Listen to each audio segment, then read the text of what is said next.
Good morning India, good morning Kerala. മുല്ലപ്പെരിയാറാണ് topic. Modi വിദേശ രാജ്യമായ അർജന്റീനയ്ക്ക് മുങ്ങി. ദ്രൗപദി വിദേശ രാജ്യത്തേക്ക് പോയി. ഇന്ത്യയുടെ ഉപരാഷ്ട്രപതി ഗുരുവായൂരിലെത്തി കഴിഞ്ഞു. ഇന്ത്യയുടെ ഏക പ്രസിഡന്റ് പ്രധാനമന്ത്രി ശ്രീ അഭിലാഷ് ഡൽഹിയിൽ നിന്നും സത്യപ്രതിജ്ഞ ചെയ്തുകൊണ്ട് സംസാരിക്കുകയാണ്.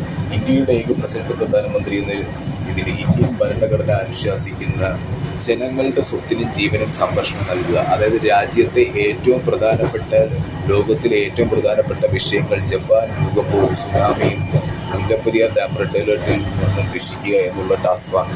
കാര്യം ഇറാൻ, പാകിസ്ഥാൻ, ബംഗ്ലാദേശ് നിർമ്മിത കണ്ടെയ്നർ കപ്പൽ കടലിൽ മുങ്ങിയിട്ട് ക്ലൗഡ് സീഡിംഗ് കൃത്രിമ പ്രളയമുണ്ടായാൽ മുല്ലപ്പെരിയാർ ഡാം ഏത് നിമിഷം വേണമെങ്കിലും പൊട്ടുമെന്ന സാഹചര്യം മനസ്സിലാക്കിയിട്ട് രാജ്യത്തെ ഉപേക്ഷിച്ച് വിദേശ രാജ്യത്തേക്ക് മുങ്ങി പല വ്യാജ കരാറുകളും വ്യാജ വാർത്തകളിലൂടെ പ്രചരിപ്പിക്കുകയും ചെയ്യുന്ന ശ്രീ നരേന്ദ്രമോദി വാരണാസി ഉൾപ്പെടെ നിങ്ങളുടെ ലോക്സഭാ മണ്ഡലത്തിലെ ക്ലൈമറ്റ്, ഡൽഹി ഉൾപ്പെടെയുള്ള ക്ലൈമറ്റ്, ഇന്ത്യയിലെ എല്ലാ സംസ്ഥാനത്തും ഞാനാണ് സൗജന്യമായിട്ട് സംരക്ഷണം നൽകുന്നത്. ജനങ്ങളുടെ ജീവനും സ്വത്തിനും. മുല്ലപ്പെരിയാർ ഡാം പൊട്ടിക്കഴിഞ്ഞാൽ അതിനെ തുടർന്ന് ഭൂകമ്പം ഉണ്ടാകും, സുനാമി ഉണ്ടാകും.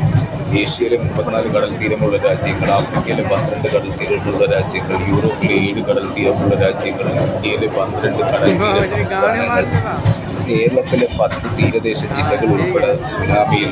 ഇന്ത്യയിൽ മാത്രം 64 കോടി, ലോകത്ത് 333 കോടി ജനങ്ങൾ ജലസമാധിയാകും. രക്ഷിക്കാൻ ഒരേയൊരാൾ മാത്രം, ഇന്ത്യയുടെ ഏക പ്രസിഡന്റ് പ്രധാനമന്ത്രി ശ്രീ അഭിലാഷ് മാത്രം.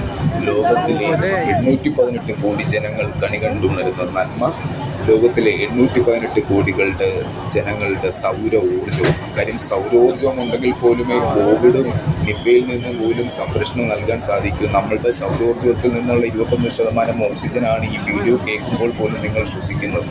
ഇന്ത്യയിലേക്ക് പ്രസിഡന്റ് പ്രധാനമന്ത്രി അതുകൂടാണ്ട് ISROയിൽ മാത്രമല്ല, നാസയിലെ ഉൾപ്പെടെയുള്ള സയന്റിസ്റ്റുകൾ വരെ സ്ഥിരീകരിച്ചിട്ട് മുല്ലപ്പെരിയാർ ഉൾപ്പെടെ റെഡ് അലേർട്ട് ആണ്.